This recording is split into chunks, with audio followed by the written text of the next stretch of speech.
Hello everyone, आप सबका स्वागत अपने यूट्यूब चैनल डियर देव सर में और आपके अपनी क्लासेस वीर लर्निंग कॉमर्स क्लासेस। तो चलिए आज की क्लास हम अपनी स्टार्ट करते हैं।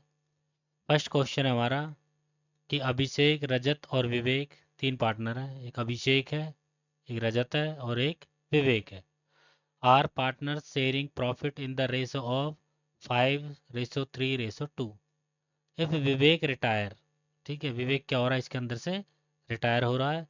The new profit sharing ratio between Abhishek and Rajat. तो आपको ये बताना है कि जो अभिषेक और रजत हैं रिमेनिंग पार्टनर, उनकी न्यू प्रॉफिट शेयरिंग रेशो क्या होगी। ठीक है, तो इस कंडीशन में क्या होता है कि जब आपको ये गिवन ना हो कि जो पार्टनर रिटायर हो रहा है तो उसका जो शेयर है वो रिमेनिंग पार्टनर किस रेशो में ले रहे हैं।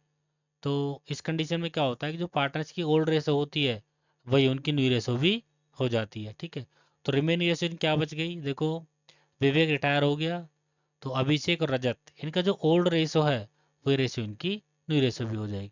तो राइट आंसर हो जाएगा 5:3। नेक्स्ट क्वेश्चन है ए बी सी तीन पार्टनर है।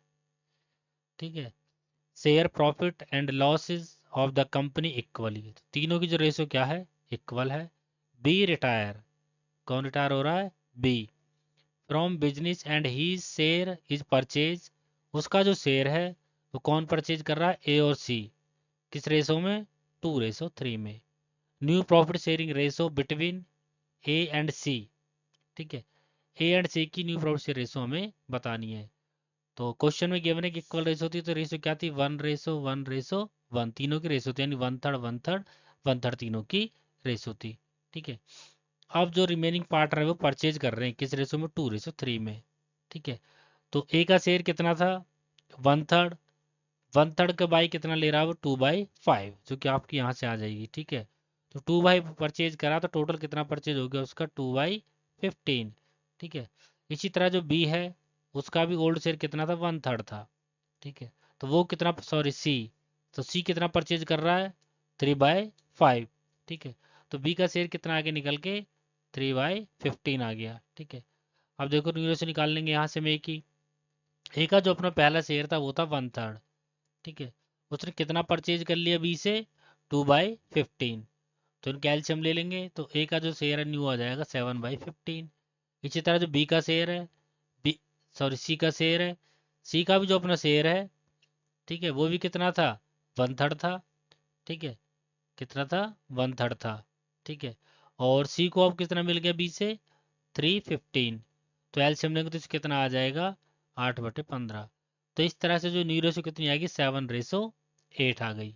ठीक है, तो राइट आंसर हमारा किस ऑप्शन में है, ऑप्शन सी के अंदर है।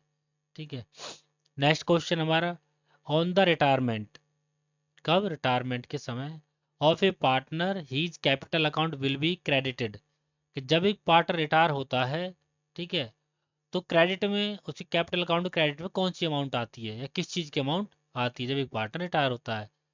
His her share of goodwill, his share in reserve and surplus, his share of profit and revaluation. ठीक है, तो इन तीनों में से कौन सा शेयर क्रेडिट करते हैं पार्टनर के कैपिटल अकाउंट जो रिटायर हो चुका है। तो ये सब तीनों आइटम्स उसके कैपिटल अकाउंट में जो है क्रेडिट होते हैं। राइट आंसर हो जाएगा all of the above. Next question है, at the time of retirement of a partner profit on revaluation, यानी कि रिवैल्यूएशन अकाउंट हम ओपन करते हैं, कोई पार्टनर रिटायर हो या किसी की डेथ हो जाए तो करा उससे जो प्रॉफिट हुआ है हमें रिवैल्यूएशन अकाउंट से, ठीक है, will be credited to the capital account. ठीक है, तो कहता है कि क्वेश्चन में कि वो जो प्रॉफिट होता है रिवैल्यूएशन अकाउंट का उसको किसके खाते में या किसके अकाउंट में हम क्रेडिट करते हैं, रिटायरिंग पार्टनर, ऑप्शन बी है all partners in the old profit sharing ratio, option C है the remaining partners in their old profit sharing ratio, option D है the remaining partners in their new profit sharing ratio. तो इसका right answer क्या हो जाएगा, all partners के capital account में बढ़ जाए, किसमें, उनके ओल्ड रेशो में बांट देंगे। ठीक है, all partners in the old profit sharing ratio, ये जितने भी पार्टनर है वो प्रॉफिट उन सभी पार्टनर्स में उनके ओल्ड रेशो में डिस्ट्रीब्यूट हो जाएगा। ठीक है, नेक्स्ट क्वेश्चन हमारा, according to partnership act section 37, the interest payable to deceased partner on the amount left by him will B.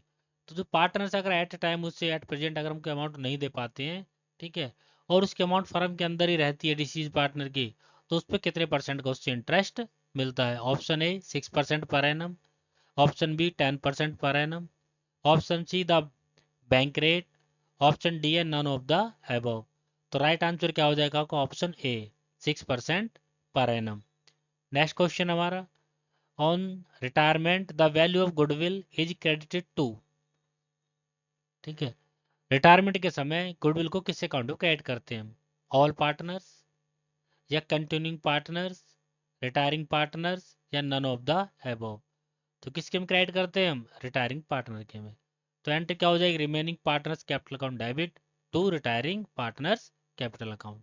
ठीक है, नेक्स्ट है, retiring partners share of goodwill is debited to remaining partners in their capital ratio में, gaining ratio में, new profit sharing ratio में या none of the above. तो इसका right answer हो जाएगा गेनिंग रेशो। ठीक है, जो पार्टनर रिमेनिंग रह जाते हैं वो गेनिंग रेशो से डेबिट होंगे। ठीक है, नेक्स्ट क्वेश्चन हमारा, at the time of retirement of a partner profit on revaluation will be credited to. ठीक है, तो कहाँ पे क्रेडिट होगा? Capital account of retiring partner, capital account of remaining partners, capital account of all partners. ठीक है, तो कहाँ पर हो जाएगा? अब देखो रिवैल्यूएशन अकाउंट नहीं है इसके अंदर। ठीक है, तो जो भी उसका शेयर होगा वो कहाँ आ जाएगा? पार्टनर्स अकाउंट के कैपिटल अकाउंट में ट्रांसफर हो जाएगा क्रेडिट साइड में। ठीक है, तो दोस्तों आज की क्लास में इतना ही करेंगे, बाकी क्वेश्चन हम अगली नेक्स्ट क्लास में देखेंगे। थैंक यू सो मच, आपके तैयार अच्छे से रहे और एग्जाम भाई आपके अच्छे से हों।